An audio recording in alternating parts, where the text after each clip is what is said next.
Bismillahirrahmanirrahim. Assalamualaikum warahmatullahi wabarakatuh. Waalaikumsalam warahmatullahi Waalaikumsalam wabarakatuh. warahmatullahi Alhamdulillah, alhamdulillahirabbil alamin. Puji syukur Allah Subhanahu wa taala yang senantiasa memberikan beragam kenikmatan kepada kita. Hari ini kita bisa berjumpa kembali. Terima kasih Bapak Ibu yang sudah menyempatkan waktunya untuk hadir di perkuliahan kita di sela-sela mungkin kesibukan di pesantren, di rumah, begitu ya. Nah, masih sempat untuk kita bisa bertemu secara virtual untuk kita kembali berdiskusi di mata kuliah apa publikasi ilmiah ya, pengelolaan publikasi ilmiah. Dan hari ini nanti akan saya sampaikan terkait bagaimana cara membuat Google Scholar, kemudian bagaimana mencari artikel di Google Scholar, kemudian bagaimana mencari jurnal yang sesuai dengan apa yang kita inginkan. Nah, menggunakan Sinta nantinya. Dan nanti kita sama-sama belajar. Mungkin Bapak Ibu di sini ada yang sudah familiar dengan materi ini nanti. Saya langsung apa ya nanti tidak menggunakan PowerPoint, tetapi saya menyampaikannya langsung saya buka Google Scholar, saya buka Sinta, saya buka jurnalnya, saya buka template-nya begitu ya. Jadi langsung nanti ke apa uji coba begitu ya. Begitu. Dan sebelum dimulai nanti saya akan absen terlebih dahulu dari Bapak Ibu dan yang saya panggil namanya untuk bisa menyampaikan atau mengkonfirmasi kehadirannya dengan on kamera kemudian menyatakan kehadiran. Baik, gitu ya. Bapak Ibu, mohon maaf lahir dan batin masih dalam suasana Syawal. Tadi Pak Umri itu kuenya masih itu ya, berarti lebarannya juga masih itu. Ya, mohon maaf lahir dan batin. Semoga kita semua dipertemukan kembali di Ramadan tahun depan dan juga di Idul Fitri tahun depan. Amin. Gitu ya. Dan saya langsung saja absen. Pak Muhammad Nailul. Hadir, Pak. Baik. Kemudian Pak Maulana Latif. Pak Maulana Latif. Belum. Pak Abdul Gofur. Hadir, Pak, hadir. Baik. Ibu Hadir. Bu Umi. Ada Lagi Bu. buat jajan, Pak.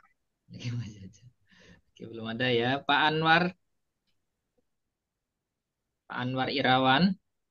Belum. Pak Ali Muhbibi Husaini. Belum ada. Pak Saiful Mujab. Pak Saiful belum ada. Pak Jeffrey Den. Hadir Pak, hadir. Baik. Ya, baik. Pak Supriyatna. Pak Supriyatna belum. Pak Ahmad Farid Fauzi. Hadir, Pak. Ada, Pak. Oke, baik. Pak Mujib. Pak Mujib belum. Pak Dede Darmawan. Pak Mujib ada itu, Pak Mujib. Hadir Pak, lupa ngeklik mute volume. Hadir Pak Mujib. Oh ya, Pak Dede Darmawan belum. Ini kalau saya absen yang muncul hanya layar kecil begitu ya di Excel saya. Jadi saya tidak melihat semuanya, tapi ada yang muncul layar kecil yang menyatakan kehadiran karena sedang buka Excel. Pak Dede belum ada. Bu Putri Ulandari Bulan. Ada. belum. Nanti nanti cuma Bu Midakul Fadilah. Baik. Pak Ashuri. Pak Ashuri. Hadir, Pak. Ya, Hadir. baik. Pak Al Mutadir. hadir Pak. Ya, baik. Pak Muhammad Fahrur Rozi. Hadir, Pak. Hadir, Pak. Oh, ada. Baik, ya. Pak Robi Hadir, Bu Pak. Robi ya. Bu Robi Siti Soliha. Hadir, Pak. Ya, baik. Jaringannya sulit. Ya. Bu Siti Nur Afifah.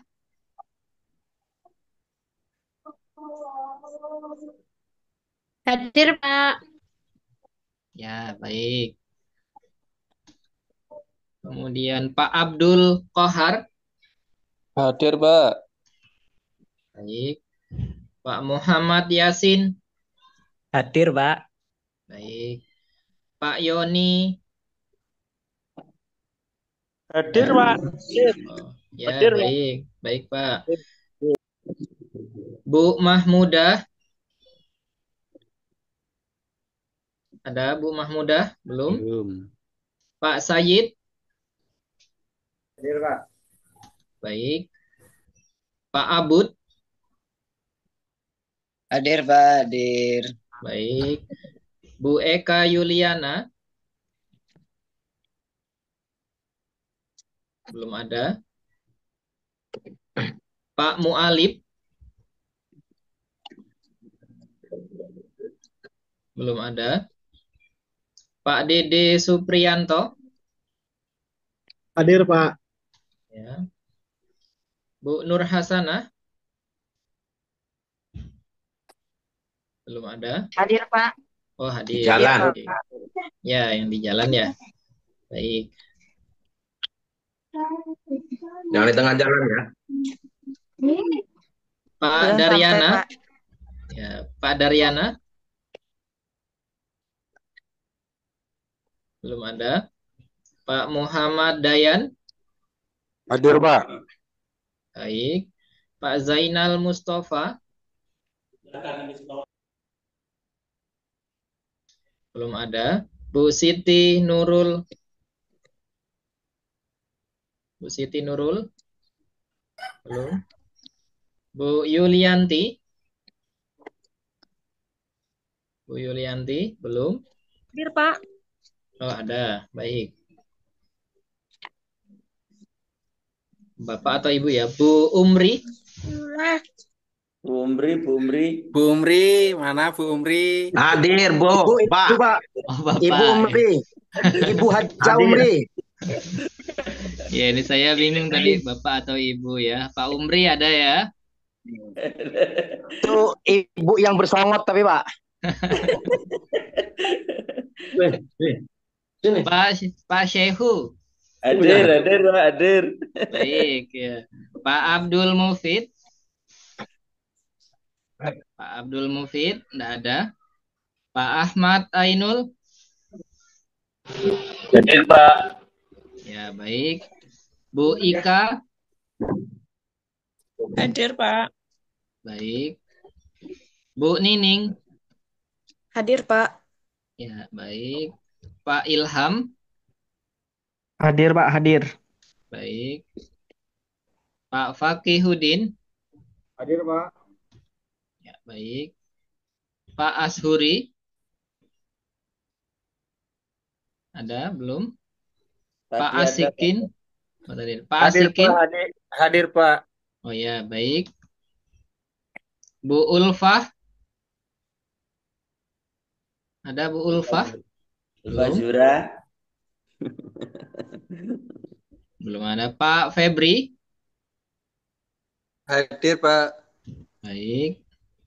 Bu Inayati. Hadir, Pak. Baik.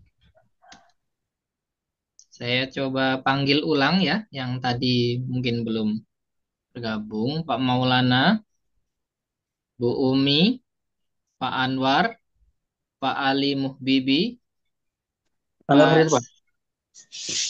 Pak Anwar. Hadir, Oh, baik. hadir, Pak. Baik.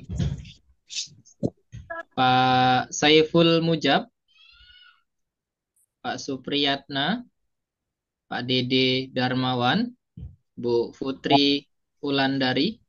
Dede Darmawan hadir, Pak. Baik. Bu Mahmudah. Bu Eka Yuliana, Pak Mualib, Pak Daryana, Pak Zainal, Bu Siti Nuraini, Pak Abdul Mufid, Pak Ashuri, Bu Ulfah, Pak Ashuri ada. Pak Asuri Sulteng apa Magelang Pak dosen? Oh, ada 2 ya. 06 dan 18 Pak. Ini Kalau yang yang NIM, Sulteng saya yang yang NIM-nya 06 206 saya. yang 18. Oh iya, ini namanya 18 nggak ada Pak. Saudara Yang kita yang 18 yang terpisah, Pak. Magelang. yang enggak ada yang 18 ya ini berarti. Ya. Kembar jauh Ya, itu Pak, kembar jauh. iya dia kayak orang Cina putih, kalau saya hitam. Iya, iya. Ini sama namanya ya, yang beda NIM-nya saja ini ya. Iya, iya, Pak. Kadang ya bingung itu, Pak.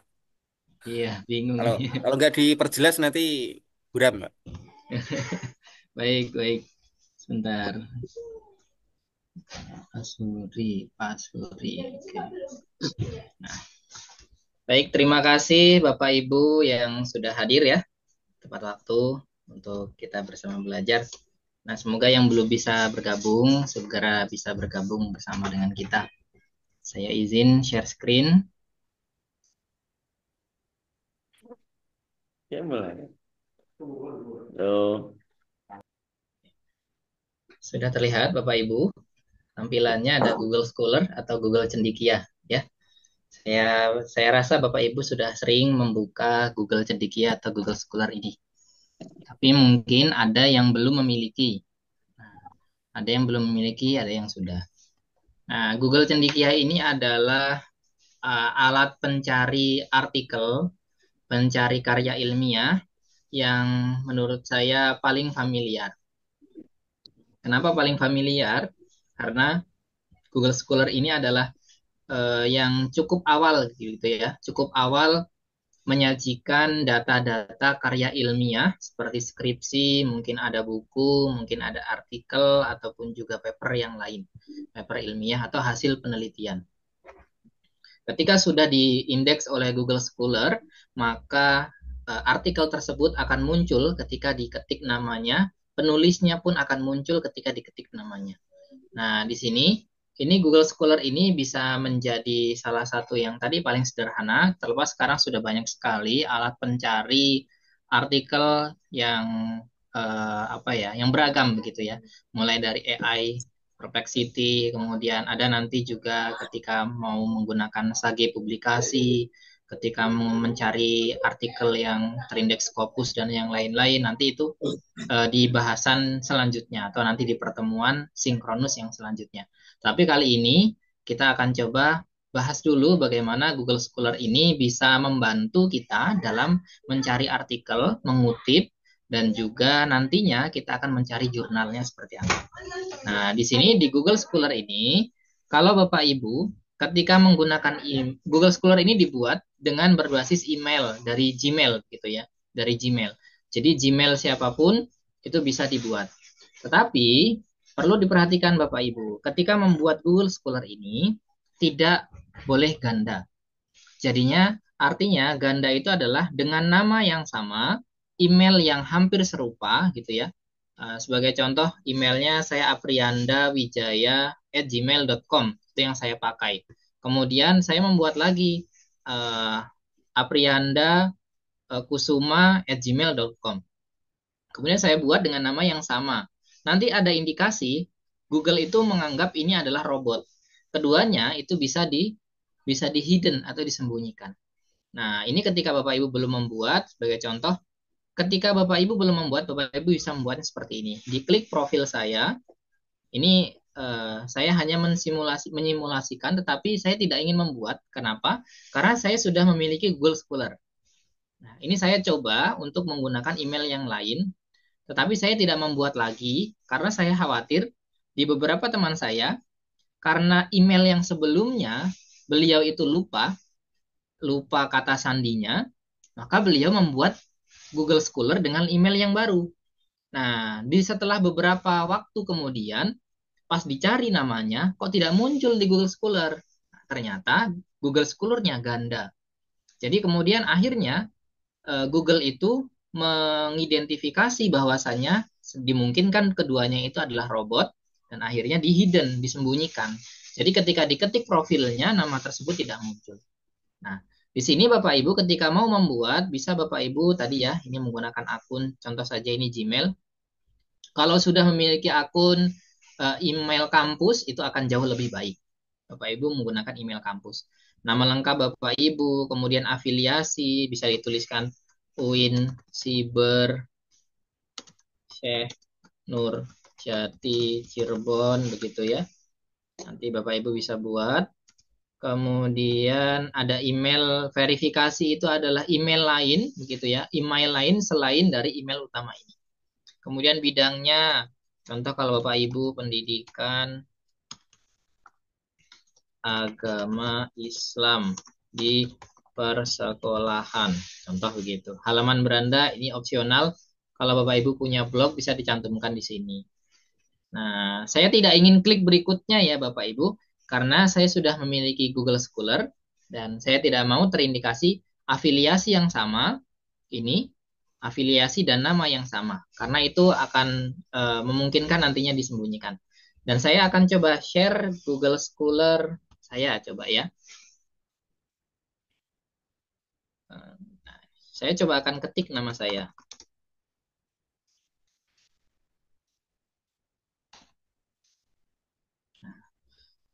Ketika diketik namanya, Bapak Ibu ketika sudah memiliki Google Scholar, maka akan muncul seperti ini. Nah, ini afiliasinya. Kemudian ini adalah emailnya. Nah, ini beberapa tulisan yang ada di bawahnya. Begitu ya. Kemudian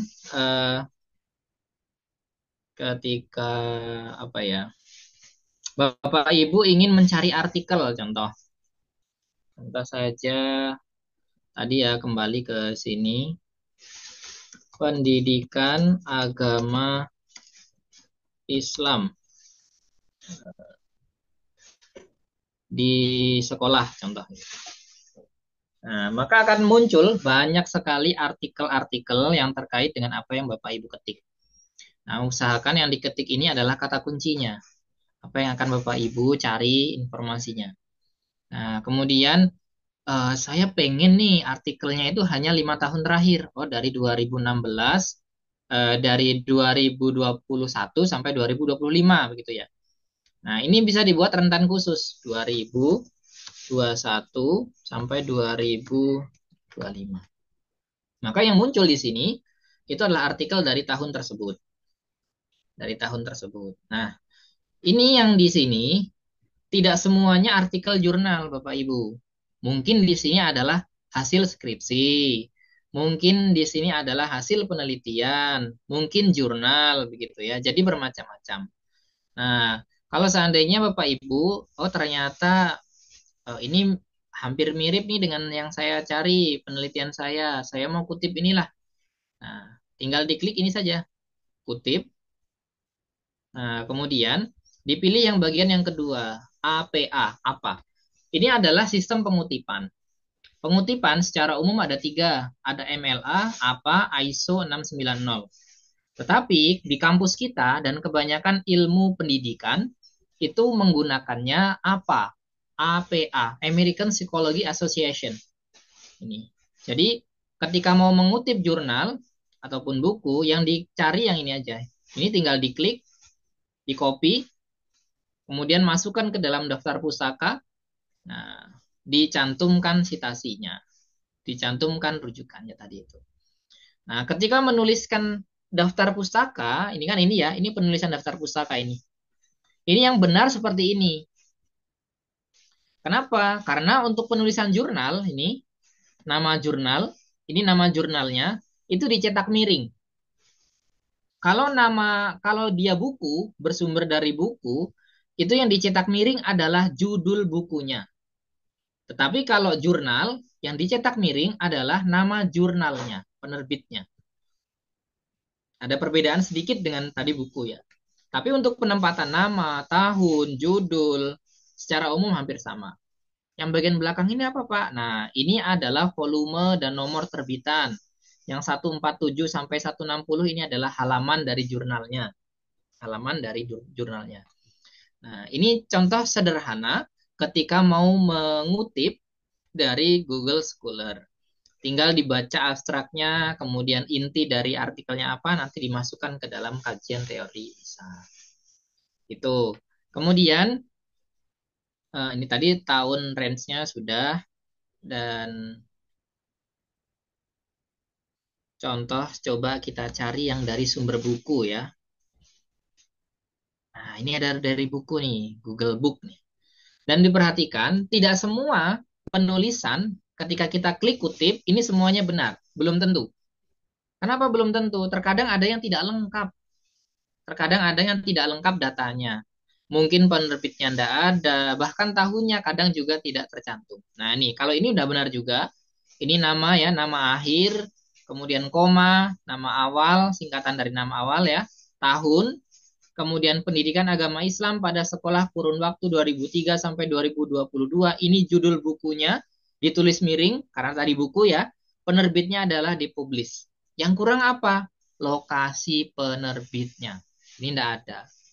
Kenapa? Karena ini adalah Google Book.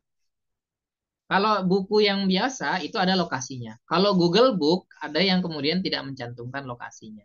Tapi ini ada yang kurang tadi, lokasi. Yang diklik mana? Yang apa ini? APA. Kenapa tidak yang MLA gitu ya? Kenapa kemudian yang tidak ISO? Kembali lagi karena keilmuan pendidikan. Pendidikan itu PAI kan masuknya ke dalam pendidikan ya, masuk rumpun humaniora juga begitu ya. Itu kemudian banyak menggunakannya apa. Oke.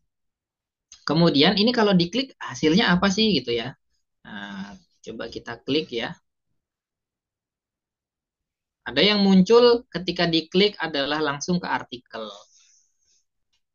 Kembali, coba. Ada yang juga ketika diklik, dia ke jurnalnya. Coba kalau ini kemana?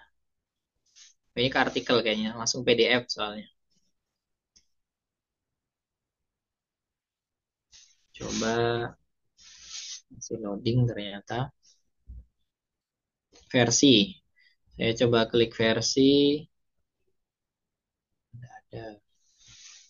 Ada yang diklik itu yang muncul jurnalnya. Coba ini ada 7 versi. Nah ini jurnal yang mengarah ke jurnalnya.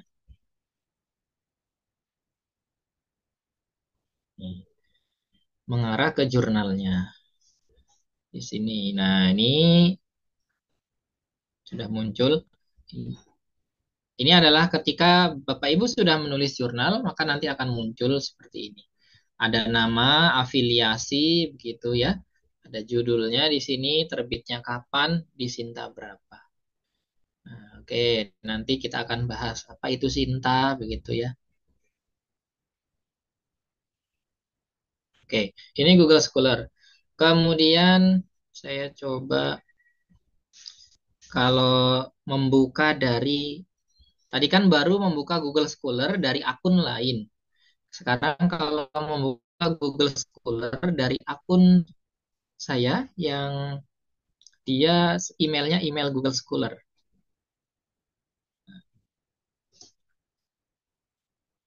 Ini adalah tampilannya, hampir sedikit berbeda begitu ya.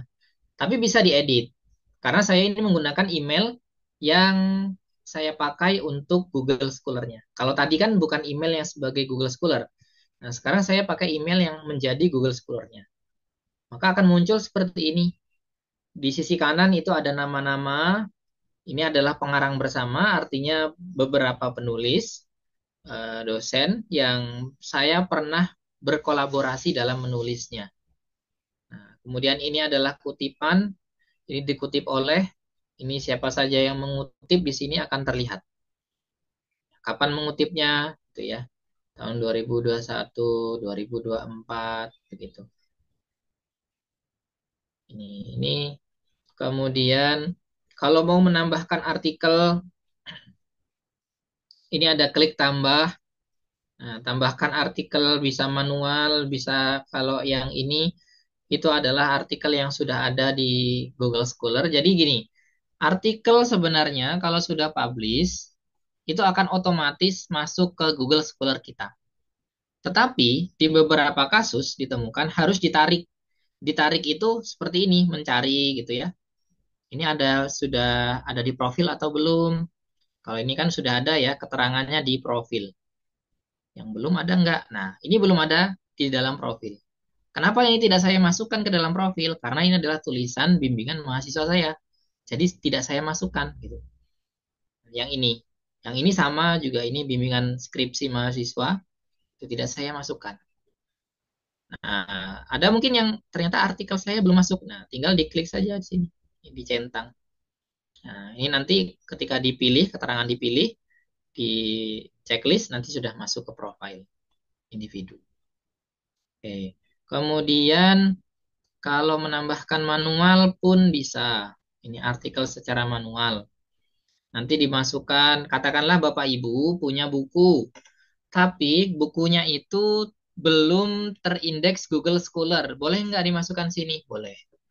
Bapak Ibu tinggal ketik judulnya, kemudian menulis bukunya bersama siapa saja, kemudian kalau ini jurnal ya, kalau ini buku seperti ini. Barangkali Bapak Ibu punya buku ataupun skripsi yang sebelumnya atau hasil dari conference gitu ya. Boleh saja dimasukkan secara manual. Atau kalau sedang proses indeksasi nanti bisa dimasukkan. Gitu. Oke. Kita kembali lagi ke beralih ke tadi setelah bahas Google Scholar. Oke. Sebentar sebelum saya lanjutkan ke Sinta gitu ya. Bapak Ibu silahkan kalau ada yang mau ditanyakan dulu terkait dengan Google Scholar. Iya Pak, saya Pak mau tanya Pak Mangga Pak. terkait dengan publish di Google Scholar itu berbayar apa tidak Pak? Ya, baik. Apakah publish di Google Scholar itu berbayar atau tidak? Jadi begini, Google Scholar itu adalah pengindeksasi. Indeksasi saja. Jadi katakanlah, kalau Bapak Ibu menuliskan jurnal, jurnal tersebut sudah diindeks oleh Google Scholar, itu tidak bayar. Satu jurnal, bukan artikel ya, satu jurnal. Jadi jurnal itu kan rumahnya. Rumahnya untuk Bapak Ibu nantinya submit artikel ya. Nah, jurnal itu ketika sudah terindeks Google Scholar, maka artikel Bapak Ibu akan nanti otomatis muncul di Google Scholar. Gitu. Hanya mendaftarkan saja pemilik jurnalnya. Pemilik jurnalnya gitu ya. Nanti tinggal Oh, mendaftar berarti saja. bukan untuk mempublish jurnal Pak ya? Hanya dia Untuk mendaftarkan jurnal gitu ke online-nya gitu Pak. bukan. Dia hanya sebagai lembaga sebagai pengindeksasi saja. Pengindeksasi saja. Jadi indeksasi itu kan ada banyak. Indeks itu apa ya istilahnya? Pe, apa ya kalau istilah sederhananya? Indeksasi itu semacam terlihat tertampil begitu ya. Ini artikel ini diindeks oleh Google Scholar, oleh Scopus, oleh kemudian WOS, katakanlah begitu ya. Maka nanti artikel itu akan muncul di eh, kalau di Google Scholar muncul di GS, kalau di Scopus muncul di Scopus, kalau di WOS muncul di WOS begitu ya. Sebagai pengindeksasi atau artinya menunjukkan bahwasanya itu terhubung begitu ya. Terhubung begitu. Terhubung. Nah, nanti akan ada lagi jurnal itu terakreditasi istilahnya. Nah, terakreditasi. Sebagai contoh, kalau di sekolah Bapak Ibu itu ada akreditasi ya. Ada akreditasi. Akreditasinya Iya, Pak. ada yang akreditasinya A, B, C. Sama dengan jurnal. Jurnal itu ada yang akreditasinya Sinta, istilahnya akreditasinya adalah Sinta. Sinta 1, Sinta 2, Sinta 3, Sinta 4, Sinta 5, sampai 6. Sinta 1 sampai 6. Semakin sedikit Sintanya, itu semakin baik, semakin bagus, dan semakin mahal kalau dia berbayar. Gitu. Nah, sekarang kita akan coba lihat Sinta itu seperti apa sih? Nah, coba ya Bapak Ibu, nanti sambil kita lihat yang bagian jurnal nantinya.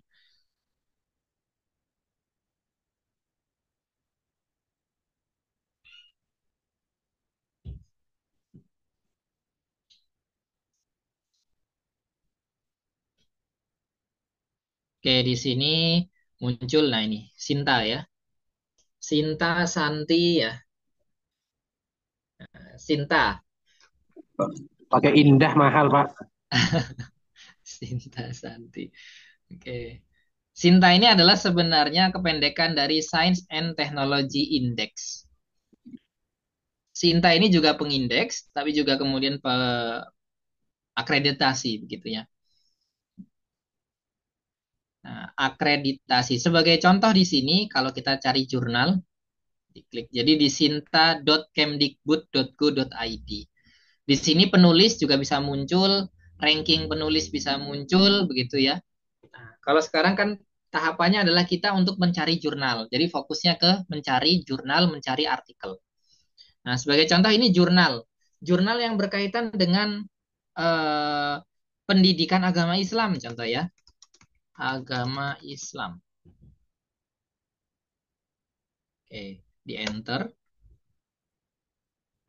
Maka akan muncul di tampilan Sinta itu jurnal-jurnal yang terakreditasi oleh Sinta. Bahkan Scopus. Sebagai ini. Ini S2 ini artinya Sinta 2. Jurnal Pendidikan Agama Islam dari UIN Sunan Kalijaga Yogyakarta. Sinta 2 terakreditasi, terindeksasi juga Scopus, terindeksasi juga Garuda, portal Garuda. Nah, ini indeksasinya. Kemudian di sini ada jurnal PAI, UIN Siber juga sudah terindeks, terakreditasi Sinta 2 juga. Nah, ini jadi akan muncul jurnal-jurnal yang akan sesuai dengan skop Bapak Ibu yaitu pendidikan agama Islam. Pak, coba kita buka Pak satu jurnal. Oke. Nah, kita akan coba buka ini random saja ya. Jurnal yang ini. Tarbawi. Nah, maka kalau dibuka akan seperti ini, kita lihat langsung ke websitenya. Karena kalau kita harus mencari jurnal mana sih yang terindeks Sinta 5 tuh jurnal apa ya? Kita kan nggak tahu. Makanya cari tahunya itu dari kita melihat Sinta itu. Nah, jurnal yang terakreditasi Sinta 4, PAI, itu jurnalnya ada apa aja ya gitu. Nah, kita melihatnya dari Sinta itu tadi. Setelah dari Sinta, kemudian dibuka homepage-nya atau halaman dari jurnalnya. Maka tampilannya akan seperti ini. Setiap jurnal akan berbeda tampilannya. Sebagai contoh, kalau saya buka jurnal kami ya ini, yang di IPS.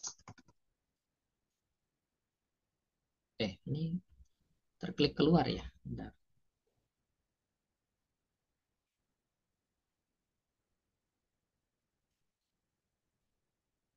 Oke, sebagai contoh ini jurnal kami. Saya cari EduExos. Ini jurnal yang kami kelola di pendidikan IPS. Nah, tampilan jurnalnya seperti ini. Kalau yang tadi yang sudah kita cari bersama, nah, tadi itu jurnalnya tampilannya seperti ini. Beda tampilan saja. Tetapi secara format sama sebenarnya. Di dalamnya itu ada apa saja ya. Di dalam itu biasanya ya tentu ada nama jurnalnya, ada home, about, login, register, dan seterusnya. Nanti akan kita bahas. Nah, sebagai contoh, ini saya mau beralih tab, tapi kok enggak muncul ya.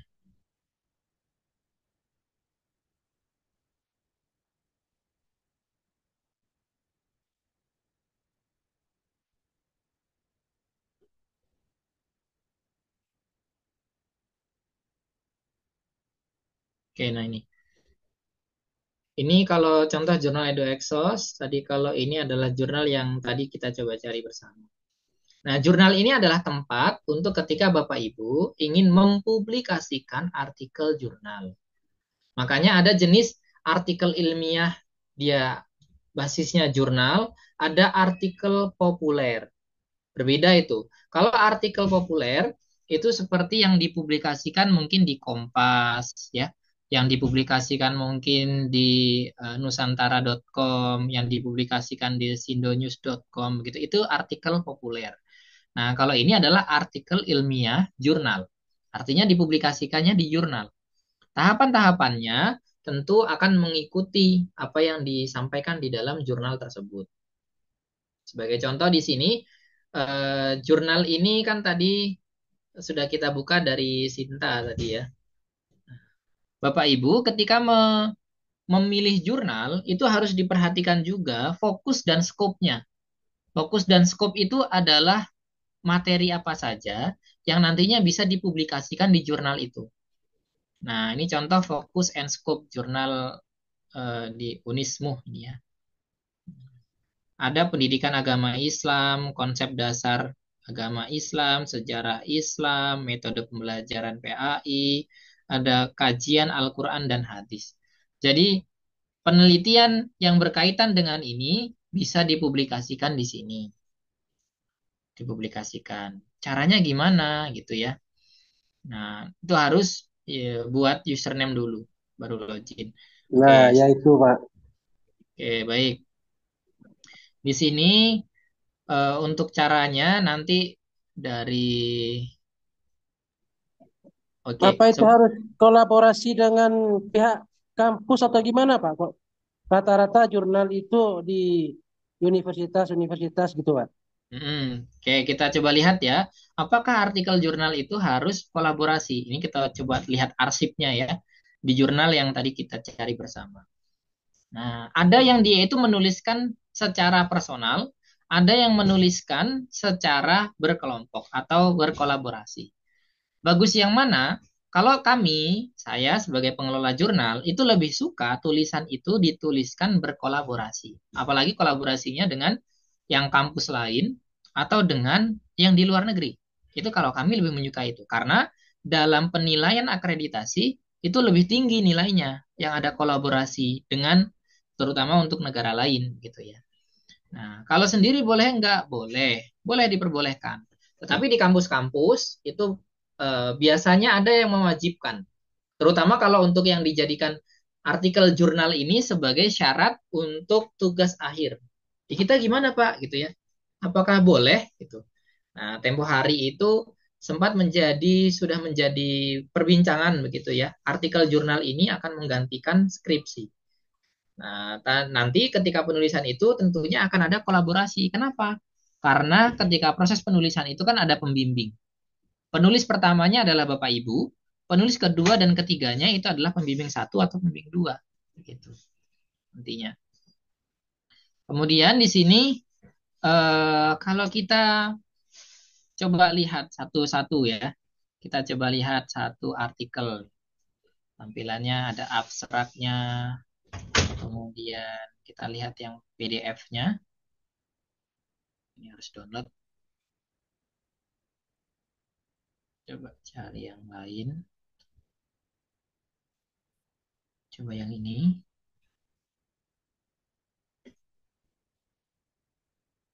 Nah, ini abstraknya. Kemudian di sini, oke, nggak apa-apa lah. Kita coba download ya.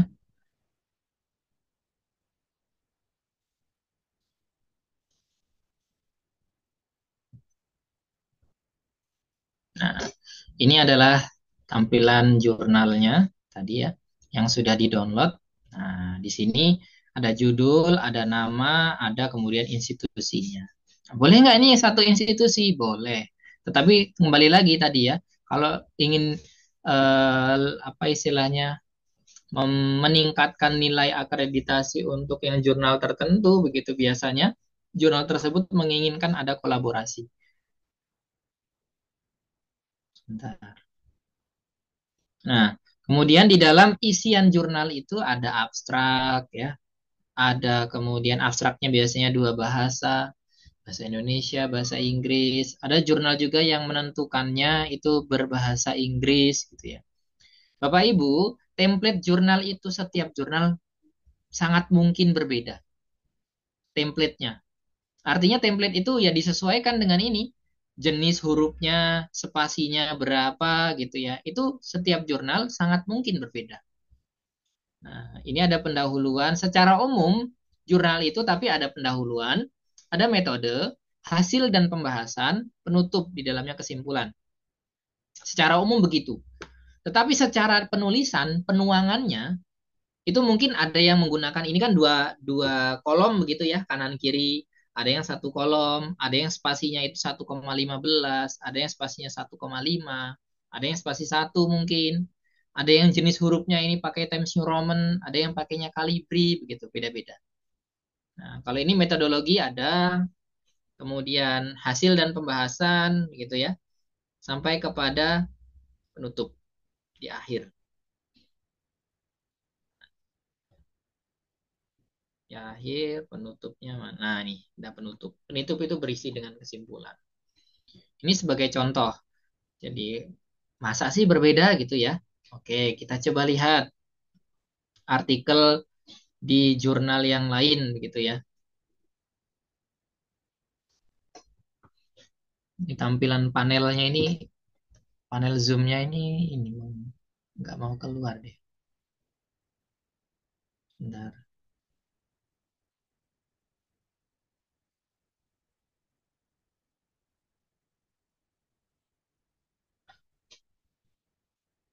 Oke, sebagai contoh saja, ini kalau saya buka artikel saya sendiri ya.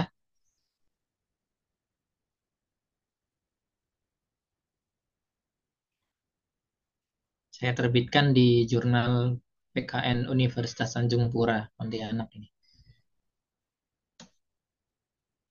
Nah, ini saya berkolaborasi dengan Pak Urip, itu dari dosen UMC, dan Pak Muhammad Mona ini dari Universitas Lampung. Nah, dia akan muncul. Nah, berbeda kan ya? Tampilan mukanya berbeda gitu ya. Ini mau tadi 2 kolom, ini hanya 1 kolom gitu ya. Tampilan mukanya berbeda. Tetapi secara umum sama. Ada apa aja? Ada abstrak, kemudian ada pendahuluan atau introduction, ada kemudian metodologi. Nah, metode penelitian, kalau metodologi itu ilmunya ya. Ada metode penelitian, ada hasil dan pembahasan, ada kemudian kesimpulan di dalam penutupnya. Nah, ini kesimpulan. Secara umum itu. Jadi ada pendahuluan, metode, hasil dan pembahasan, kesimpulan atau penutup. Pak, tapi saya pernah melihat jurnal itu ada yang ada kajian pustaka. Nah, itu ada juga yang seperti itu. Nah, biasanya ada juga dia secara sub sub apa ya, subjudul kajian pustaka. Tapi ada juga yang kajian pustaka itu dimasukkan ke dalam pendahuluan. Jadi yang perlu diperhatikan dan dipahami adalah ketika kita menginginkan mempublikasikan artikel kita di jurnal tertentu, kita harus memahami dulu template-nya. Template-nya. Gimana sih tahu template-nya? Nah, setiap jurnal biasanya menyediakan. Sebagai contoh ini tadi di jurnal Untan ya, ini ada tulisan artikel template. Nah, ini tinggal diklik, di-download. Itu di sini. Diklik saja, dia akan muncul template-nya. Nah, jadi artikel Bapak Ibu disesuaikan dengan template ini. Baik dari jenis hurufnya, spasinya, dan seterusnya itu disesuaikan dengan template ini. Oke. Kemudian kita kembali lagi ke ya, balik masih ke jurnal. Nah, di jurnal itu ada istilahnya yang disebut dengan editor. Editorial team. Jadi ketika artikel Bapak Ibu sudah selesai, disubmit contoh ke jurnal ini, begitu ya. Maka nanti artikel Bapak Ibu akan dibaca terlebih dahulu oleh editor. Editor itu tugasnya apa? Tugasnya menyesuaikan apakah tulisan Bapak Ibu masuk ke dalam skop atau kajiannya, masuk ke dalam fokus kajiannya atau tidak. Itu tugas dari editor. Setelah itu dirasa cukup, memenuhi begitu ya, editor akan meneruskan artikel Bapak Ibu ke reviewer. Reviewer itu yang akan membaca secara konten. konten materinya, konten isinya, apakah di bagian metodenya sudah sesuai, apakah metodenya lengkap begitu ya. Sampel dan populasinya ada atau tidak kalau kuantitatif.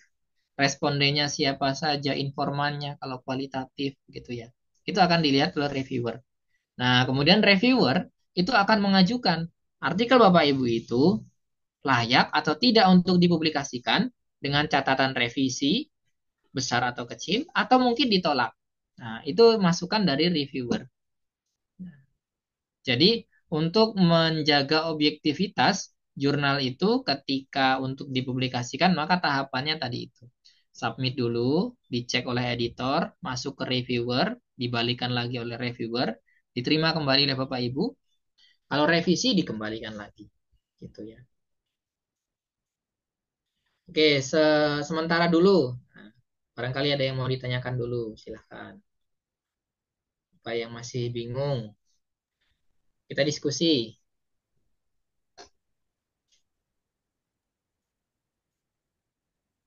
Pak, kalau untuk itu ngutip dari jurnal bisa atau gimana, Pak? Cara ngutip dari jurnal. Boleh, bisa. Nah, pakai Mendeley bisa. Kalau pakai yang manual, sederhana sekali tadi adalah menggunakan Google Scholar yang tadi. Yang tadi sudah saya contohkan. Saya coba contohkan ulang ya. Cara mengutip dari sumber jurnal. Contoh di sini tadi ya. Nah, ini kan ada di Jurnal Ilmu Pendidikan. Contoh tentang penilaian autentik pada kurikulum merdeka dalam pembelajaran PAI di sekolah dasar. Nah, setelah Bapak Ibu sudah buka gitu ya, sudah dibuka, ternyata dibaca abstraknya, oh ini sesuai, kutip dong. Nah, di sini tinggal klik kutip saja. Kemudian di copy, ini masukkan ke daftar pustaka. Kemudian hasil dari bacaan Bapak Ibu, itu hasil dari bacaan Bapak Ibu itu dicantumkan ke dalam isi. Contohnya mana sih yang dicantumkan dalam isi, begitu ya. Nah, saya coba buka contoh artikel yang ini coba ya. Ini coba. Nah, kita coba lihat contoh dari pengutipan. Ini ada Soleh Hidayat 2013. Ini ya. Soleh Hidayat 2013. Kita cek coba, ada nggak tulisannya Soleh Hidayat 2013? Kalau pengutipannya benar, dia ada harusnya. Tapi kalau pengutipannya tidak benar, ya mungkin saja tidak tertuliskan. Soleh Hidayat.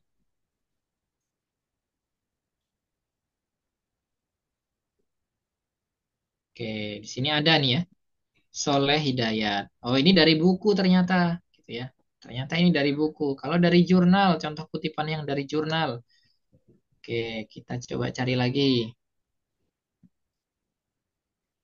Kusma Jati 2019 ini ya. Kusma Jati 2019. Coba.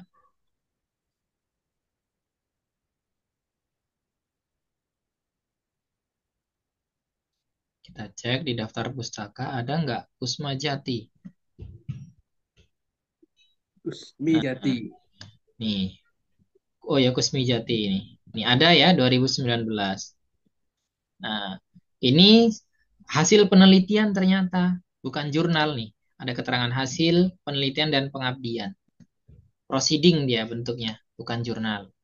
Nah, yang jurnal mana gitu. Nah, ini yang di bawahnya ini. Lestari yang ini ya.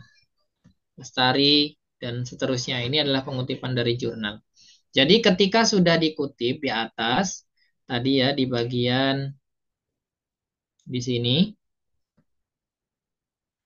data wawancara ini.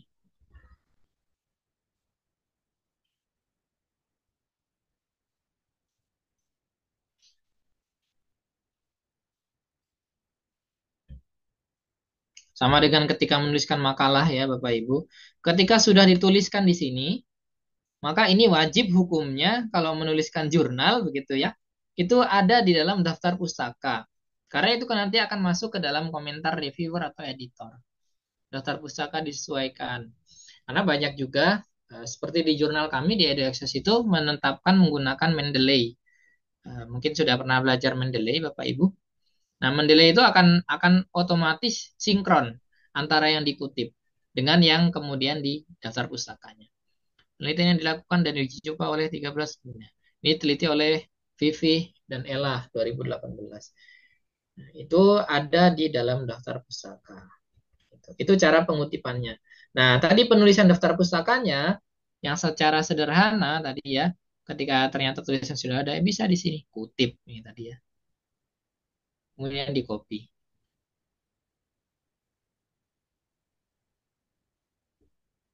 Oke, itu cara pengutipannya.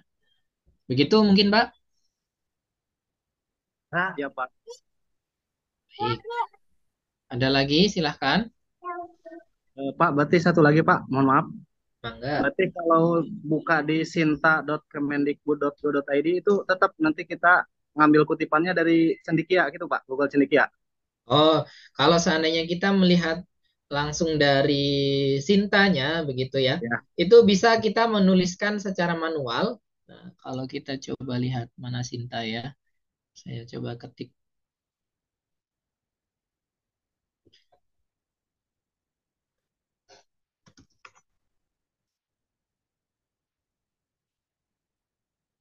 Nah, kalau seandainya melihatnya dari sini artikelnya, itu akan sangat jauh, Bapak Ibu.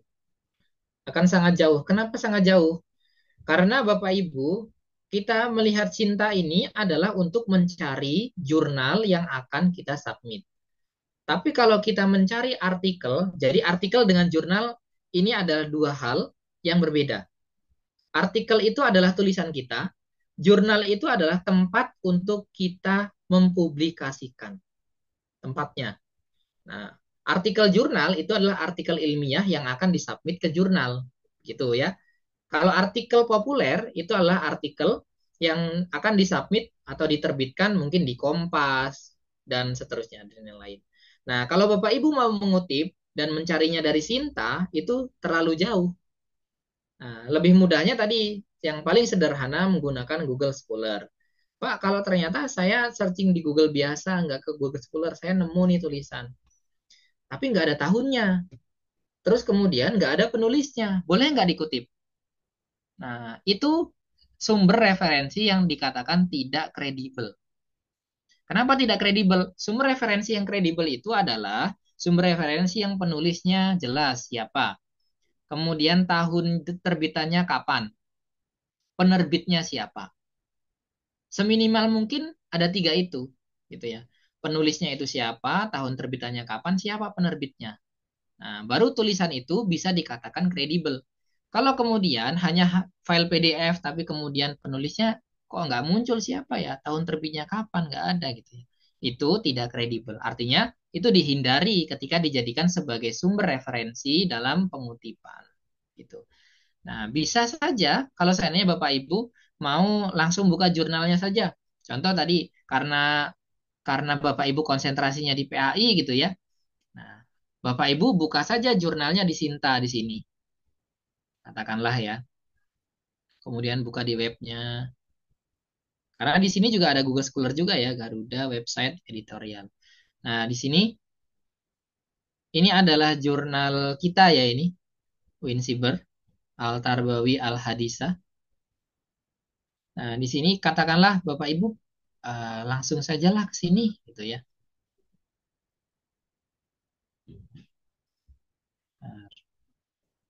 Nah, ngutipnya di sini gimana?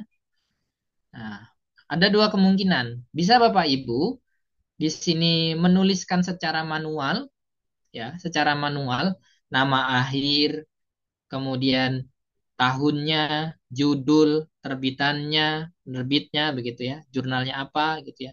Bisa dituliskan manual. Bisa juga melalui Mendeley. Melalui Mendeley itu file ini di-download dulu, ya, di-download PDF-nya, kemudian dimasukkan ke Mendeley. Nah, mungkin kalau untuk bahas Mendeley cukup panjang juga nanti di sesi yang lain sepertinya ya. Nah, bisa Bapak Ibu seperti itu.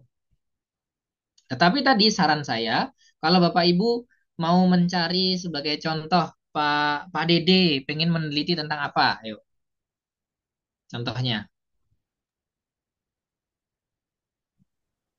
disebutkan saja Pak. Kira-kira tentang apa? Apa sing viral, Pak? Sing viral, Pak.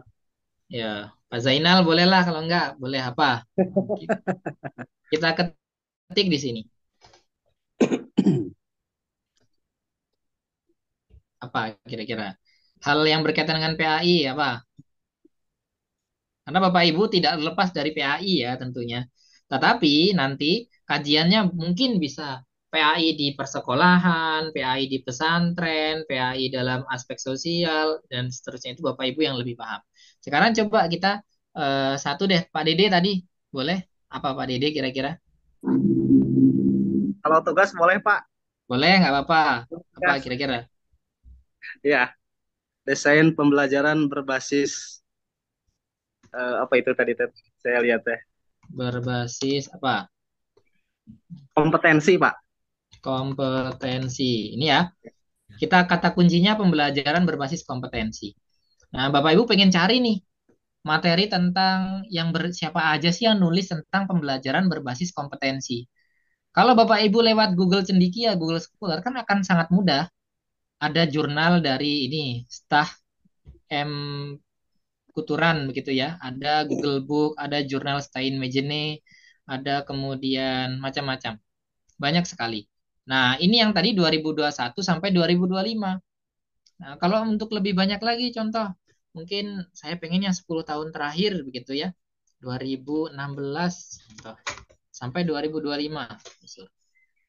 Diklik telusur, maka akan muncul lebih banyak. Nah, ini ada sampai 10 sampai 100, banyak sekali artinya. Ini kan akan sangat memudahkan gitu ya. Dibanding Bapak Ibu membuka satu jurnal dulu, diawali dari membuka jurnal gitu ya. Karena setiap jurnal kan mungkin beda. Artiannya kan tidak satu jurnal nggak mungkin dia itu kemudian mempublikasikannya hanya tentang berbasis kompetensi saja kan nggak. Tapi ketika Bapak Ibu sudah mencari kata kuncinya di sini, maka akan muncul beragam jurnal, beragam artikel yang mempublikasikan tentang apa yang pengen Bapak Ibu cari. Jadi pengutipannya ya itu kalau secara sederhana begini saja. Oke. Tuh. Mau ngutip gimana? Dibaca dulu. Paling tidak abstraknya dibaca. Seperti ini contohnya ya. Peran guru dalam pembelajaran berbasis kompetensi. Paling tidak itu abstrak.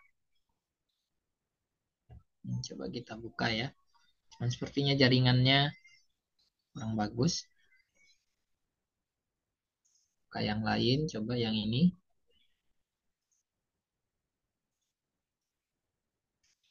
Oke, ini. Nah, abstraknya akan muncul kan. Good lesson planning will make teacher easier in helping student. Kemudian learning and student are also mikir 2 kali, Pak. understanding ya. Nah, di sini kan ada abstraknya ya. Abstraknya akan muncul. Ya, kalau bingung udahlah translate aja Google Translate gitu ya. Nah, sekarang sudah gampang. Copy Google Translate. Ini intinya tentang apa? Paling tidak di hasil itu Bapak Ibu baca. Kemudian itu bisa dijadikan sebagai referensi, kutipan, mau skripsi ataupun mungkin nanti jurnal begitu ya.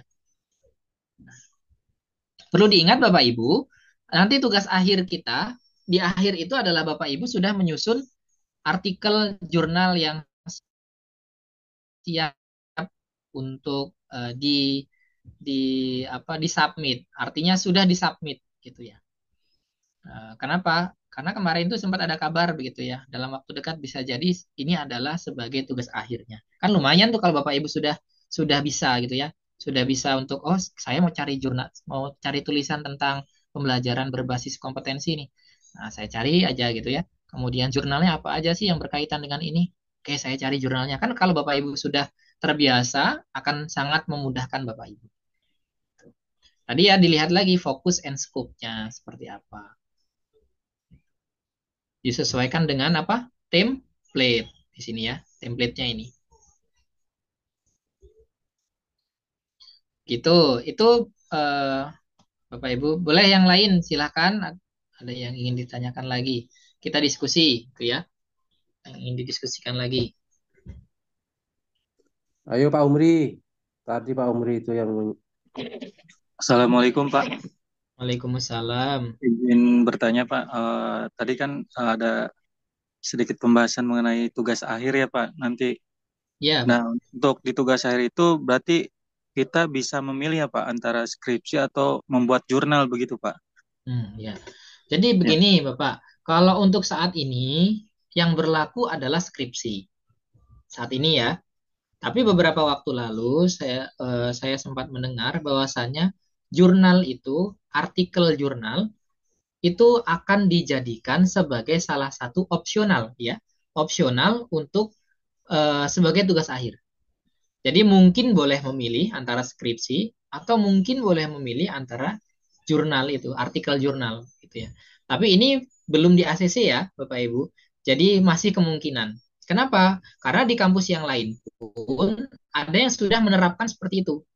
Ada yang sudah menerapkan tugas akhirnya itu berupa publikasi artikel jurnal. Itu ada yang sudah menerapkan seperti itu. Jadi mungkin opsional nantinya, Pak. Berarti kembali lagi ke kampus masing-masing ya Pak ya? Kalau di kampus, ya itu yang tadi saya sampaikan, di kampus kita itu saat ini regulasinya masih skripsi.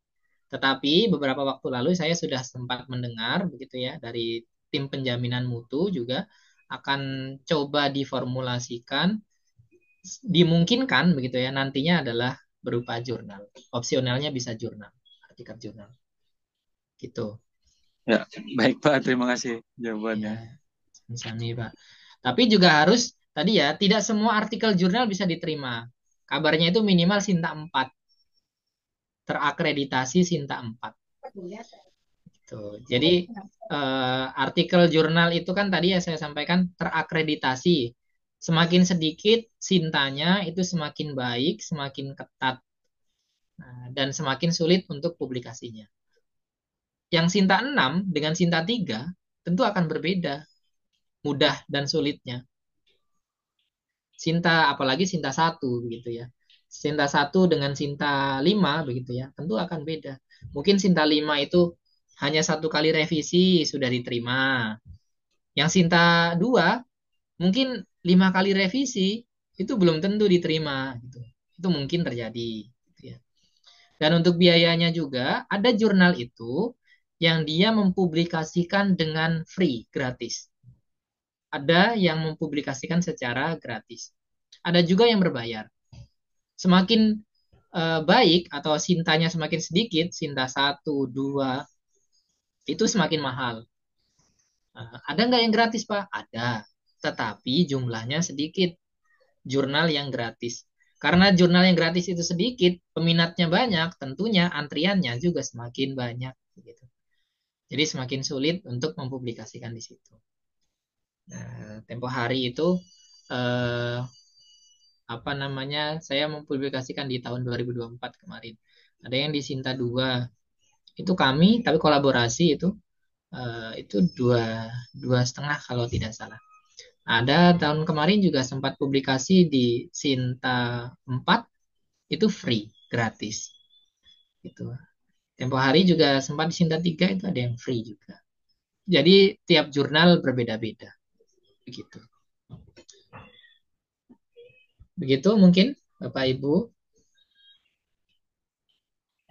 Saya masih bertanya Pak. Silakan Pak, mangga.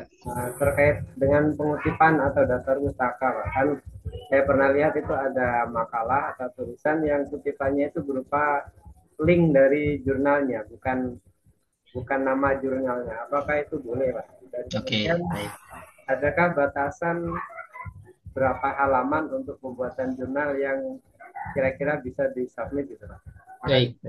Baik, terima kasih.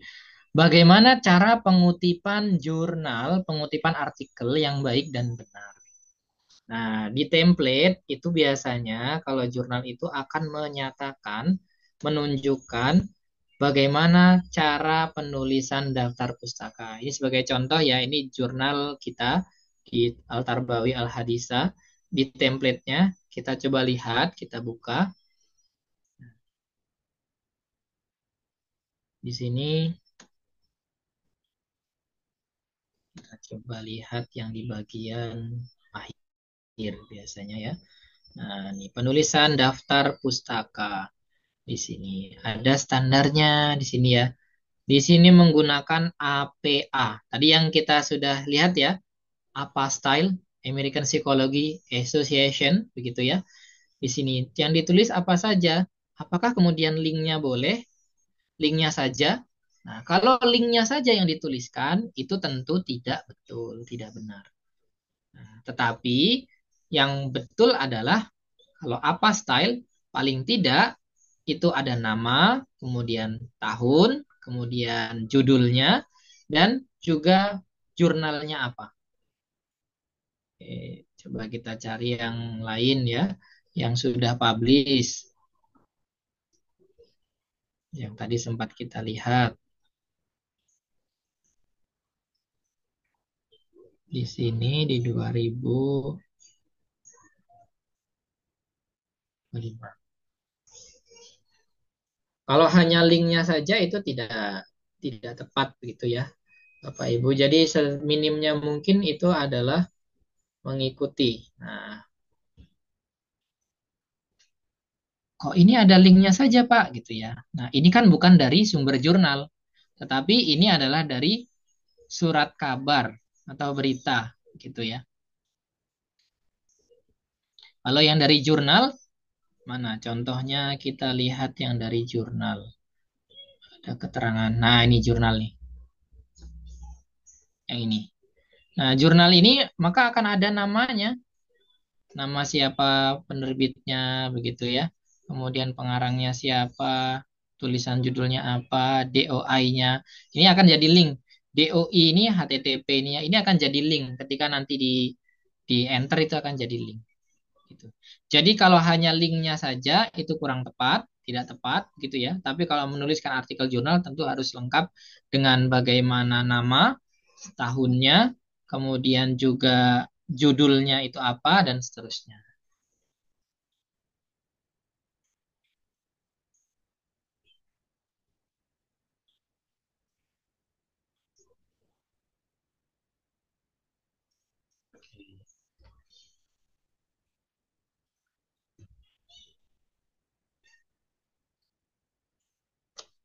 Baik, itu kemudian tadi oh ya, berapa jumlah halaman tadi ya?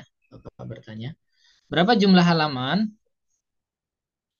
Bentar, saya lebih enak saya buka jurnal saya aja ya. Jurnal kami.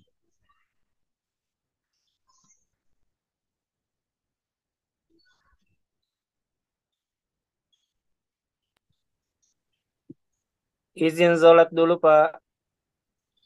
Ya, mangga Pak, silakan. Sholat asar, sudah asar di sana? Makasih. Sudah, Pak. Oh, Masya Allah ya. Ya, makasih, Pak. Yo, mangga Pak, silakan. Bentar, saya coba buka jurnal kami aja ya. Di sini template-nya.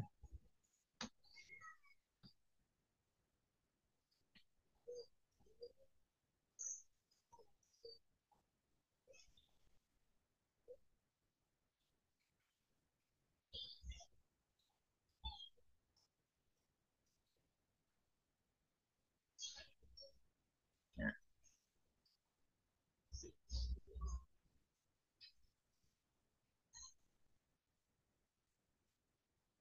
oke.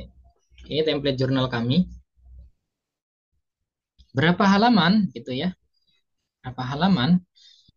Nah, biasanya itu menyebutkannya adalah kata biasanya. Kata. Seperti abstrak ini ada 150 sampai 250 kata. Kemudian kalau artikel isinya itu yang beberapa waktu lalu saya itu minimal 4.000 kata. Saya pernah publikasi di jurnal IAIN Kudus begitu ya. Itu 4.000 kata. Ketika itu saya kurang sedikit, kurang berapa puluh kata saja itu dikembalikan suruh untuk melengkapi. Nah, jurnal itu ada yang berbeda, Pak. Ada yang kemudian dia itu maksimal 10 halaman dengan 4.000 kata gitu ya, dengan spasi 1,15. Jadi ada juga yang kemudian sampai 15 halaman ada. Ada yang hanya 7 halaman ada gitu ya. Tentunya kembali lagi dibaca template-nya, template artikelnya. Kalau ini di template-nya, oh ini belum yang terbaru sepertinya. Bentar.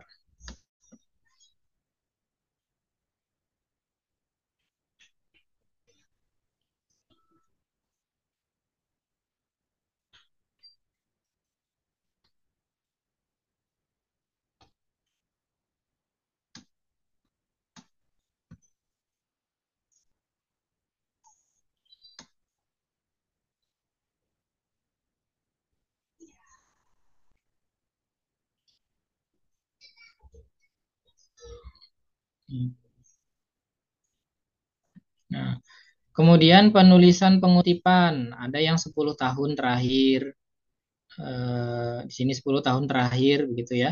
Ada yang kemudian referensinya itu 80% berasal dari jurnal proceeding conference, kemudian ada tesis disertasi, kemudian sisanya itu boleh buku begitu ya.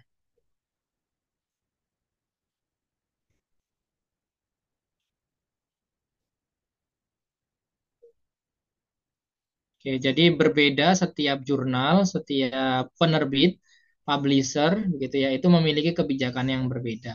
Tetapi secara umum, ketika tadi saya ini udah 15 halaman nih, kebanyakan atau enggak ya? Nah, selama itu kemudian mencakup ada pendahuluan, metode, sampai kepada hasil dan kesimpulan, dan itu dirasa oleh reviewer cukup, gitu ya, itu maka akan dianggap cukup. Saya coba lihat jurnal yang lain, coba. Kemarin di Kudus.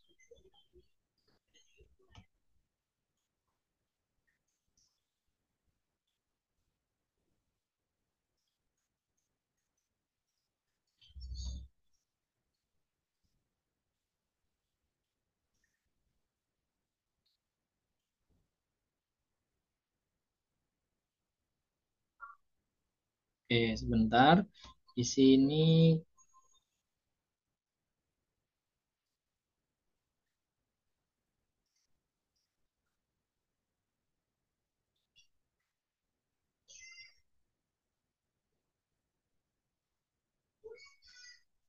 oke. Ini jurnal yang lain ya yang coba saya buka. Contoh dari kata, judul dituliskan 5 sampai dengan 12 kata. Jadi template itu berisi tentang petunjuk apa saja yang kita tuangkan nantinya. Kemudian abstrak, tadi ada yang 150 sampai 200 ya. Nah, kalau abstrak bahasa Indonesia dibuat antara 100 sampai 150. Nah, ini berbeda begitu ya. Yang di bawah. Kemudian nah, bagian pendahuluan itu 300 kata begitu ya. Kemudian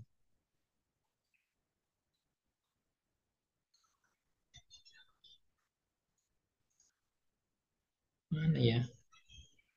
Ini pengutipan lagi. Kemudian ini jenis passingnya. Saya tuh pernah lihat apa di pedomannya ya. Sebentar. Coba kita lihat yang di pedoman ya. Ada biasanya, cuman saya terlupa lokasinya itu di mana gitu. Author guideline.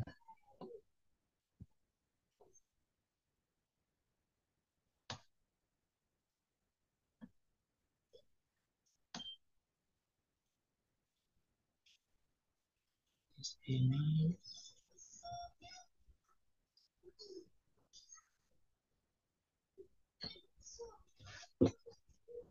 biasanya ada, oh ini. Nah, saya perbesar nih. Nih. Nah, ini ya. Biasanya di author guideline itu akan menyantumkan dia berapa jumlah katanya. Nah, ini artikel itu memiliki jumlah kata 4.000 sampai 6.000. Nah, waktu itu saya pas mempublikasikan di sini, saya waktu itu 3.900 berapa gitu. Kurang berapa kata, berapa puluh kata begitu ya. Kemudian dikembalikan. Eh, Mohon maaf untuk jumlah katanya belum sesuai dengan yang template yang seharusnya minimal 4.000, harap ditambahkan jumlah katanya. Nah, akhirnya saya tambahkan jumlah katanya gitu ya. Nah, jadi setiap jurnal mungkin berbeda dilihat di author guideline-nya. 4.000 sampai 6.000 kata biasanya. Ada juga yang 5.000 kata, 5.000 sampai 6.000. Ada yang 3.500 kata dan sebagainya. Karena beda-beda. Pak, kenapa berbeda begitu ya? Karena memang pengelola jurnal itu diperbolehkan dan diberikan kewenangan untuk mengelola jurnalnya, yang ini jurnalnya sesuai dengan kebutuhan gitu. Tetapi tetap ada standarnya. Standar artikel tadi ya ada pendahuluan sampai kesimpulan. Kemudian di dalam pengelolaan jurnal ada editornya, siapa saja editornya. Kemudian ada reviewernya, siapa saja. Nih, ini reviewernya. Begitu. Begitu mungkin, Bapak. Jadi biasanya ada petunjuknya begitu ya di jurnal tersebut. Apalagi tadi ya? Ada yang belum terjawab mungkin?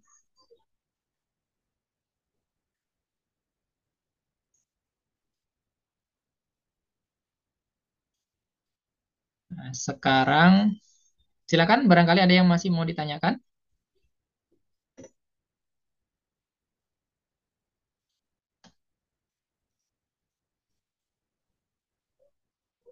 Bingung semua kayaknya, Pak. Bingung ya ini ya. Bingung semua Pak, ini sangat berat sekali. Terlalu berat ya. Apalagi Iya. tugas akhirnya suruh buat jurnal nanti, Pak. Ada yang suka jurnal, ada yang suka skripsi. Kayaknya opsional itu, Pak. Yang tugas UAS-nya kata Bapak dulu itu. Oh, ada tugas UAS. Oh, kita maksudnya MK ini. Kalau di sini kalau di sini Pak rata-rata sukanya janda Pak. Malah diumum deh. Jangan diumumkan katanya gitu. Oke, itu dan tadi ya itu hanya sebagai apa ya, intinya sih pengelolaan publikasi ilmiah ini membekali kita bersama untuk setidaknya tahu kalau mau publikasi jurnal itu caranya seperti apa. Kalau mau menulis artikel tahapannya seperti apa. Pak, apakah ini hanya kegunaannya ketika kuliah saja, Pak? Tidak. Ketika Bapak Ibu menjadi guru dan kemudian nanti ada kenaikan pangkat, jurnal ini juga bisa menjadi, artikel jurnal ini juga bisa menjadi prasyarat, salah satu rekognisi. Nah, rekognisi untuk kenaikan pangkat. Begitu. Jadi, keterampilan kalau Bapak Ibu bisa menuliskan jurnal, artikel jurnal, begitu ya, itu ada manfaat lain selain sebagai bagian dari tugas akhir kalau nanti formatnya adalah skripsi ataupun jurnal. Dan tadi ya UASnya adalah nanti kita bersama adalah submit gitu ya. Apakah harus diterima Pak gitu ya? Tidak sampai, karena untuk diterima itu kan prosesnya cukup panjang gitu ya. Nah, barangkali pas di tengah perjalanan ternyata diterima, ya alhamdulillah gitu ya. Ini akan baru pertemuan keempat ya, karena kita simultan, jadi artinya nanti di pertemuan selanjutnya itu mengerjakan apa, pertemuan selanjutnya itu mengerjakan apa, gitu. Nanti mungkin di pertemuan sinkronus selanjutnya setelah UTS itu kita akan bahas bagaimana cara untuk kita bisa mendaftar di jurnal, caranya untuk submit itu gimana, gitu. Nah, cara daftarnya, loginnya seperti apa, begitu ya. Ini tadi kan baru kita cari artikel, cari jurnalnya. Nah, nanti cara kita untuk masuk dan kita bisa submit, istilahnya kita bisa upload jurnalnya itu, bagaimana caranya, itu insya Allah di pertemuan sinkronus selanjutnya. Setelah UTS, kita jatah untuk sinkronus 4 kali ya Bapak Ibu. Jadi sebelum UTS 2 kali, setelah UTS itu 2 kali. Gitu. Ya, kalau Bapak Ibu bingung, saya pikir itu wajar sih gitu ya. Karena berpikir. Nah, kalau yang nggak bingung itu kan antara dua hal, antara memang sudah paham atau antara memang tidak peduli begitu. Kebanyakan tidak peduli, Pak. Alhamdulillah bingung semua, Pak. Alhamdulillah bingung ya. Saya bidang pertanian. Tempo hari saya kan pernah mengisi begitu ya pelatihan di MTS 4 atau MTS 5 waktu itu ya. Pengelolaan jurnal begitu, pengisian untuk pembuatan artikel jurnal itu ya. Ya banyak yang kemudian antusias karena beliau itu antusiasnya adalah untuk kenaikan pangkat ketika itu, kenaikan pangkat jabatan. Nah, antusiasnya juga ternyata Pak ada jurnal yang kita itu nulis tapi kita dibayar ya Pak, gitu ya. Iya memang ada. Gitu. Jadi ada juga publisher jurnal itu penerbit yang membayar kita kalau kita publish di situ. Nah, per lembarnya itu saya pernah per lembarnya itu sekitar kalau tidak salah 100.000. Bukan 100.000 Pak waktu itu. 100.000 tetapi dipotong pajak. Jadi akhirnya ada 900 sekian begitu. Guru tersebut pernah mengalami begitu gitu ya. Nah, tetapi itu tidak banyak yang menerapkan seperti itu. Nah, kalau 3 tahun yang lalu masih banyak. Tapi kalau sekarang itu sudah sedikit. Nah, mungkin yang free ataupun mungkin yang berbayar gitu. Dulu guru tersebut pernah kan bercerita gitu, Pak saya kok pernah dibayar, justru saya nggak bayar gitu. Iya Bu, memang ada yang membayar gitu ya. Biasanya adalah jurnal-jurnal yang kategorinya masih baru biasanya begitu, atau kategori jurnal yang belum indeksasinya belum tinggi begitu ya. Itu ada yang begitu. Tapi sekarang sudah jarang yang seperti itu Bu. Ya, sekarang saya juga enggak, kemarin itu yang di Kudus itu 3 tahun yang lalu mahasiswa saya itu menulis dibayar gitu. Pak kok saya dapat ini transferan dari Kudus begitu. Iya, itu memang masih polanya pembayaran masih dibayarkan. Nah, kemarin saya publikasi 2024 itu sudah tidak dibayar lagi. Jadi berbeda-beda ya. Ya, dapat royalti Pak ya? Semacam apa ya? Semacam uang lelah lah begitu ya, fee begitu, fee uang lelah untuk penulisan. Kalau pengen cepat dibayar ya di FB Pak sekarang. FB Pro ya Pak? Iya, itu ada konten kreator tuh Pak Mujib. Siapa Pak? Siapa ini? Pak Mujib itu. Followernya banyak ini pasti. Oh banyak sekali itu, emak-emak itu followernya itu.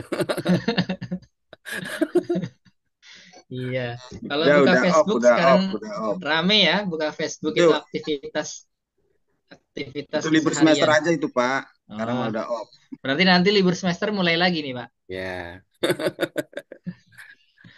Ya enggak apa-apa.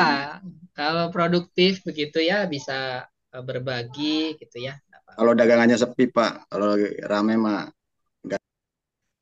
Ya. Apa bedanya Scholar sama Sinta apa ya Pak ya? Bedanya Google Scholar dengan Sinta itu apa? Kalau Sinta itu adalah akreditasi, pengakreditasi. Kalau Scholar itu hanya sebagai indeksasi. Indeksasi itu katakanlah begini, tercantum begitu ya, terkait. Nah, kalau nulis jurnalnya sudah indeksasi oleh Google Scholar, maka artikelnya itu akan muncul di Google Scholar. Tetapi Google Scholar itu tidak punya grade, mana yang paling bagus, mana yang biasa saja. Kalau Google Scholar. Kalau Sinta itu kan ada grade-nya. Mana yang paling bagus jurnalnya, itu adalah Sinta 1. Yang kemudian biasa saja, itu adalah Sinta 6. Nah, kemudian, apakah yang terindeks Google Scholar itu pasti kemudian tersinta? Belum tentu. Tapi yang tersinta sudah pasti Google Scholar. Gitu. Yang tersinta sudah pasti masuk Google Scholar. Tapi yang masuk Google Scholar belum tentu masuk di Sinta. Maksudnya beda aplikasi Pak ya? Apa tahapan itu Pak? Itu adalah beda tempat saja sih Pak. Beda tempat. Ya, aplikasinya ya beda gitu ya. Kalau Sinta itu dari Kemdikbud, Kalau Google Scholar kan dari Iya, Google. iya, iya, iya, iya, iya. Ya, dari Google. Hanya semacam tempat pencarian saja kalau Google itu. Tempat pencarian. Tadi ya, kalau mau cari artikel tentang kurikulum merdeka, ya ketik aja di Google Scholar. Nanti akan banyak muncul kurikulum merdeka di situ. Nah, kemudian kalau di Sinta, cari tentang kurikulum merdeka, sulit. Karena yang muncul di situ adalah nantinya jurnalnya. Jurnal kurikulum merdeka, nggak ada. Nah, mungkin kalaupun ada ya, saya belum tahu. Tapi kayaknya nggak ada. Jurnal kurikulum merdeka. Atau kala-kala Bapak cari PAI. Yang muncul di Google Scholar itu adalah artikel tulisan PAI. Kalau Bapak ketik di Sinta, PAI, Pendidikan Agama Islam, yang muncul adalah jurnalnya. Iya, Gitu. iya, iya. Maksudnya di Google Scholar itu bisa nggak kita langsung nulis artikel jurnal, Pak? Oh ya, bisa nggak kalau seandainya kita itu punya tulisan, langsung kita indekskan ke Google, maksudnya begitu ya Pak? Paling tidak nge-save saja dulu. Nge-save di Google gitu ya, bisa Google nggak? Scholar ya. Kalau kita secara individu, maka tidak bisa. Tetapi nanti kalau Bapak ingin diindeksasi, bisa melalui perpustakaan. Ada skripsi juga itu kan terindeks Google Scholar. Beberapa skripsi atau beberapa perpustakaan. Seperti tadi yang saya coba buka di Google Scholar saya, ada skripsi mahasiswa saya. Itu adalah hasil penelitiannya, skripsinya, bukan artikelnya. Maka muncul di Google Scholar-nya. Gitu. Tapi kalau kita secara pribadi, kayak katakanlah Pak bisa nggak sih kayak saya buat tulisan diposting di katakanlah contoh diposting di Facebook begitu kan maksudnya mungkin ya Pak sistemnya apakah bisa begitu ya? Ya. Ya. Ya nggak bisa begitu karena harus melalui lembaga tadi. Kalau tulisan hasil AI, Pak. Hasil AI Nah, di kemanakan maksudnya ini Pak? ya itu di Publish di jurnal. Yes. Dipublish di jurnal. Iya. Kalau editor dan reviewernya tidak jeli dan itu kemudian bukan jurnal yang tersinta, jurnal nasional saja, mungkin bisa. Gitu. Karena Ada kemungkinan ya, Pak ya? ada kemungkinan. Nah. Karena kalau jurnal yang sudah tersinta itu kan melalui proses editor dan reviewer yang baik. Tetapi kalau jurnal yang belum tersinta, ada kecenderungan dia itu tidak melalui proses editor dan reviewer yang baik. Cenderungnya biasa aja. Bahkan Jamaah mungkin dulu, Pak ya. gimana Pak? Izin jamaah dulu. Iya, Pak. mangga Pak. Silakan. Imam masjid ini. Ya, silahkan Pak, disilahkan. Ya, tadi Kan, gitu ya. Kalau tugas ini kan pakainya kan ChatGPT, Pak. Pakai ChatGPT. Ya banyak tugas sekarang pakainya ChatGPT. Iya, kan memang kita kuliah aman, kerja nyaman gitu, Pak. Kan banyak tugas di rumah juga, tanggung jawab di rumah juga. Masih mikir tugas harus cari ini kan waktunya itu, Pak. Nggak kebagi ya Pak? Nah, nggak kebagi, Waktunya. makanya kan lebih simpel kita memang seringnya itu pakai ChatGPT. Terus kita sisakan waktu sedikit untuk edit gitu. Dianalisis yang penting Iya, ya. nah, itu. Nah, kan jadi gini ya, pro dan kontra sebenarnya penggunaan ChatGPT itu. Pro-nya seperti apa? Ada yang kemudian pro dalam arti boleh menggunakan ChatGPT, tapi dengan catatan tetap ada analisis mandiri. Nah, karena ChatGPT dijadikan sebagai teman diskusi, gitu. Tapi yang kontranya adalah ChatGPT itu dijadikan sebagai jokinya. Jokinya. Kan Jadi memang Pak enak Pak kan kita nggak perlu apa ya minta tolong ya tinggal apa kita kan langsung bisa muncul semua. ya semua muncul di ChatGPT. Buatkan ini, buatkan ini kan gitu. Tapi pertanyaannya, apakah semua yang disajikan ChatGPT itu sesuai atau benar begitu ya? Kalau kita tidak memiliki dasar, katakanlah coba diketik tentang bagaimana analisis kurikulum merdeka di mata pelajaran PAI. Kalau Bapak sudah pernah menerapkan kurikulum merdeka di mata pelajaran PAI di sekolah, kemudian searching di ChatGPT, pasti akan menemukan sesuatu yang nggak sesuai. Oh ini terlalu normatif nih. Kata-katanya terlalu umum. Nah, biasanya gitu. Terlalu umum, tidak fokus. Ya, kalau cenderungnya begitu. Cara penulisannya juga itu berbeda biasanya gitu. Ada yang memperhatikan itu, tapi ada yang menganggap itu ya sudahlah gitu. Ya, ke person kembali lagi ya, Bapak Ibu. Ya, karena kita kan ya dari tagline kampusnya Pak, kuliah aman gitu. Kuliah Dan aman, nyaman kerja ya. nyaman. Iya. Iya, Kan memang apa fokusnya ke pemanfaatan teknologi kan gitu. iya, Jadi yaitu kita memanfaatkan, boleh memanfaatkan. pandai-pandai untuk memanfaatkan teknologi. Iya, Apalagi dan sekarang namanya AI kan. bijaksana, ya Pak. Iya. Bijaksanya agak repot tuh Pak. Apalagi yang sepuh-sepuh ini kan sukanya ya tolong, tolong gitu. Ada yang share jawaban, ayo, ayo gitu. Kan repot tuh Pak. Iya. Ya, itu realitanya begitu ya. Tapi di dalam konsep pembelajaran tadi ya. Nggak usah diumbar-umbar. Enggak apa-apa Pak, kita kan terbuka. Dalam konteks pembelajaran tadi ya, seberapa besar kita memahami kalau tadi ya mau publish jurnal itu caranya gimana begitu ya. Tanya ChatGPT, boleh nggak? Boleh. Boleh. Kalau caranya itu gimana? Pertama daftar dulu, kedua kemudian submit artikelnya, ketiga revisi dan seterusnya. Kan tanya ke ChatGPT, boleh gitu ya. Tapi kemudian kalau buat artikel, buatkan artikel dari ChatGPT ya. Silahkan saja dicoba, nanti hasilnya akan berbeda gitu. Hasilnya akan berbeda, terlihat penulisan metodenya seperti apa begitu ya. Dan nanti ya itu akan terlihat.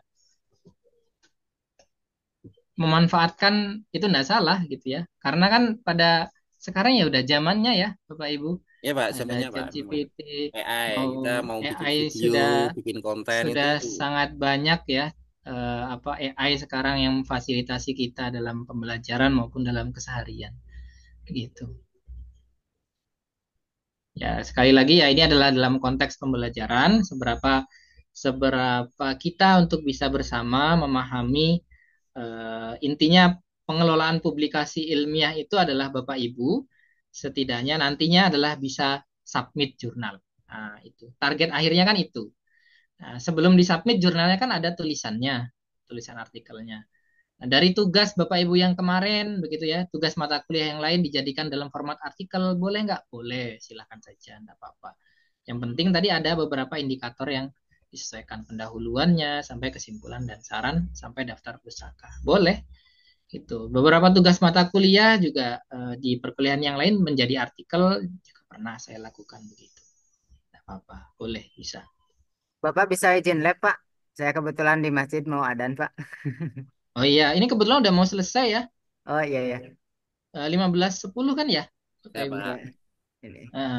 Ya udah, itu saja mungkin Bapak Ibu semuanya. Semoga apa yang kita pelajari bersama bisa kita pahami esensi utamanya dan semoga tidak membebani Bapak Ibu untuk aduh ini pusing ya ini jurnal tuh begini gitu ya.